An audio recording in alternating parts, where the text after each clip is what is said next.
নমস্কার বন্ধুরা, ফুডসাটে আপনাদের সবাইকে স্বাগত। বর্ষাকাল মানে ইলিশ মাছ, আর ইলিশ মাছ ভালো লাগে না এমন হয়তো খুব কম মানুষ আছে। এই রেসিপিটি করতে প্রথমে আমি বেগুনগুলোকে 4 ফালি করে কেটে নেব।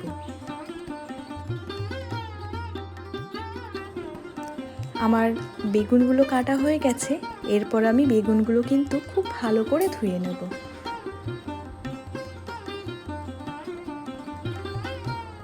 এরপর কিছু কাঁচা লঙ্কা মাঝখান থেকে চিড়ে নেব। এরপর কেটে রাখা ইলিশ মাছগুলো আমি হলুদ এবং লবণ দিয়ে খুব ভালো করে মাখিয়ে নেব। আর ইলিশ মাছগুলো যদি হলুদ আর লবণ দিয়ে আমরা কিছুক্ষণ মাখিয়ে রেখে দিই, তাহলে এর মধ্যে হলুদ এবং লবণের মিশ্রণগুলি খুব ভালোভাবে ঢুকে যাবে। এদিকে আমার কড়াইটাও গরম হয়ে গেছে। এর মধ্যে আমি সর্ষের তেল দিয়ে দিলাম। এরপর সর্ষের তেলটা গরম হয়ে গেলে আমি এর মধ্যে ইলিশ মাছগুলো দিয়ে দেব। আর এই সময় কিন্তু মাছগুলো খুব আস্তে আস্তে দিতে হবে। আর ইলিশ মাছগুলো আমরা হালকা লাল করে ভেজে নেব।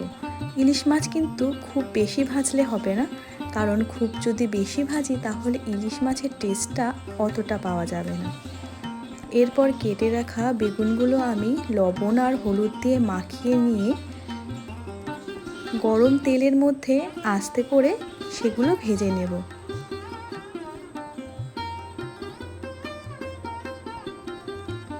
আমার বেগুনগুলো প্রায় ভাজা হয়ে গেছে। এরপর আমি বেগুনগুলো তুলে নিলাম। এরপর কড়াইয়ে তেল কমিয়ে আমি এর মধ্যে কালো জিরে আর কাঁচা লঙ্কা ফোড়ন দিয়েছি।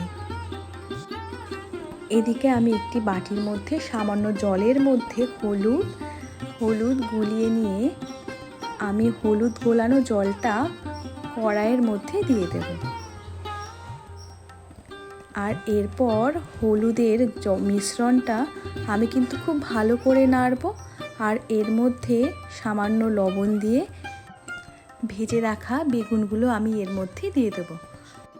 আর বেগুনগুলো দিয়ে সামান্য নাড়াচাড়া করে আমি এর মধ্যে জল দিয়ে দিলাম। আর এদিকে একটি পাত্রের মধ্যে আমি সামান্য আটা আর ঝোলের লঙ্কা গুলিয়ে আমি এর মধ্যে দিয়ে দিলাম। একটু ফুটে গেলে আমি মাছগুলো এর মধ্যে দিয়ে দিলাম। এরপর ঝোলটা খুব ভালো করে ফুটিয়ে নিলে রেডি আজকের বেগুন দিয়ে ইলিশ মাছের ঝোল। আর এইভাবে ইলিশ মাছের ঝোল যদি আমরা রান্না করি, সেটি খেতেও যেমন খুবই সুস্বাদু হয়, তেমনি খেলেও মনটা যেন ভরে যায়।